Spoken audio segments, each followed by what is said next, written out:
വള്ളികുന്നം ഗ്രാമപഞ്ചായത്തിന്റെ കോമ്പൗണ്ടിൽ നിൽക്കുന്ന തേക്ക് ലേലത്തിലെ അഴിമതി അന്വേഷിക്കണമെന്നും തേക്ക് ലേല നടപടി റദ്ദ് ചെയ്യണമെന്നും ആവശ്യപ്പെട്ടുകൊണ്ട് കോൺഗ്രസ് വള്ളികുന്നം മണ്ഡലം കമ്മിറ്റികൾ സംയുക്തമായി പഞ്ചായത്ത് ഓഫീസ് പടിക്കൽ ധർണ നടത്തി. സമരം KPCC general secretary K P. Sreekumar ഉദ്ഘാടനം ചെയ്തു.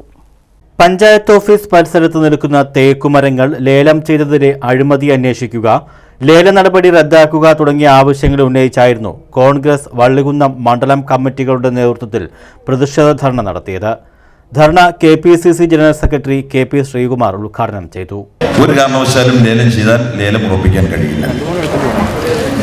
ലേലം ചെയ്യാൻ ഉദ്ദേശിക്കുന്നത് മരമായതുകൊണ്ട്, തടിയായതുകൊണ്ട് ഫോറസ്റ്റിനെ കൊണ്ടാണ് വാല്യുവേഷൻ എടുക്കുന്നത്.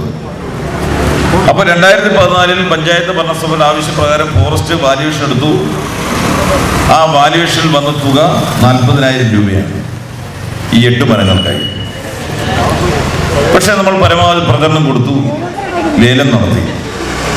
ലേലം നടത്തിയപ്പോൾ ലഭ്യമായ തുക 1,44,000 രൂപയാണ്.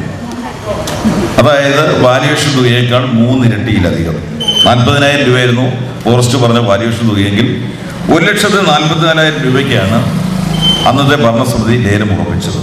കോൺഗ്രസ് മണ്ഡലം പ്രസിഡന്റ് ജി രാജീവ് കുമാർ അധ്യക്ഷത വഹിച്ചു. DCC general secretary B Rajalakshmi, Shajahan, R Vijayanpillai, Sunny Thadathil, Prakash Elanjikkal, ഗ്രാമപഞ്ചായത്ത് അംഗങ്ങളായ TR Sankarankutty Nair, K Gopi, Archana Prakash, KB Rajmohan തുടങ്ങിയവർ പങ്കെടുത്തു.